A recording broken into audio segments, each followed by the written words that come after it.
What's going on, guys? It's David here, and today I wanted to shoot a super short, quick, motivational and challenging video for you guys today, especially with the CrossFit games that just took place. If you're anything like me, I'm just super ready and amped to get back into the gym and get training. I haven't had this feeling in quite some time, but this past weekend, a thought that I had in conversation with other people came up that really made me think about my approach to training for this week and the weeks to come. Now, if you're like me, I'm sure there have been times in your training journey where you felt like you wanted to give it 100%, but you just can't. Maybe you wanted to go unbroken on muscle ups, or maybe you wanted to go unbroken on the snatches and the clean and jerks and things like that, but you just could not give more. You just were not able to give more. You were not able to output. You felt stuck. You might have felt crushed after the workout. And maybe this was something that continued to happen. Maybe over months and months and months, you thought that the only way to get better was to just do more reps, do more rounds, or to just accumulate more volume. But sad to say, I think that might not be the solution to your problem. I think the solution to your problem and my problem would be to break things down, to slow things down in order that you can become more proficient and more skilled in whatever it is that you're trying to do. The reason why I say that is because, take for example, weightlifting. In CrossFit, we do snatches and clean and jerks. Oftentimes a workout like Randy includes 75 snatches at 75 pounds. Well, particularly if you're newer to CrossFit and you may not have had much experience with weightlifting, 75 pounds might be a lot. You most likely will not be able to do 75 reps at 75 pounds.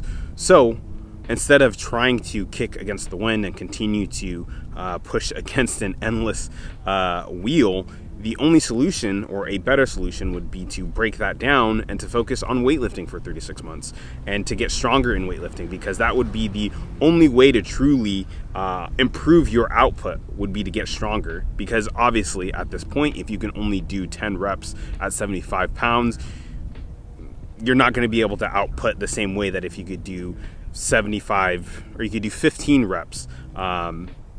So let's say, for example, if your snatch was at 110 and then all of a sudden you do 3 to 6 months of weightlifting and now your snatch is at 135, obviously your snatch on the workout Randy will improve over time, because now you can output more than you could when you could only snatch 110 pounds. While that may not always be the direct solution as far as getting stronger, sometimes, for example, something like a skill, you'll need to spend that time learning the proper technique to move as efficient as possible, and let's say pistol squats or muscle ups or things of that nature.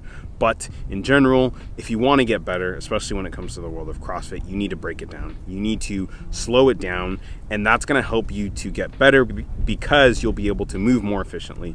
You'll get stronger. You will become a better athlete overall. When you look at these higher level athletes, the reason why they have such an advantage is because a lot of the times they've spent time specializing in different sports. Like, let's say, for example, somebody was a gymnast athlete.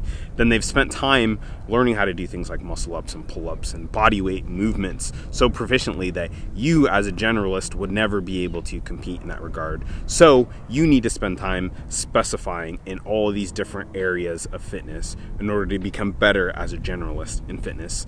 And you see that especially with somebody like Matt Frazier, who was a specialist at weightlifting, and now he's becoming a generalist, working on all his other weakness. But strength has been a big key factor in a lot of his performance. So that's something that he doesn't have to work on. But if you've never been a strength athlete, if you've never done weightlifting, if you've never done a sport that's required you to become strong, then you need to focus on building that strength. And so what better way than to spend 3 to 6 months doing weightlifting, or 3 to 6 months doing gymnastics, or 3 to 6 months focusing on improving your cardio and your conditioning and things of that nature. So hopefully, guys, that'll put things into perspective for you. Hopefully that will give you guys some sort of idea on how you guys can improve your training. Again, if you like this video, if you like this tip, make sure to hit that like button and that subscribe button. As always, guys, may your barbells be heavy and your coffee be black. This is David. I'll catch you guys in the next video. Peace.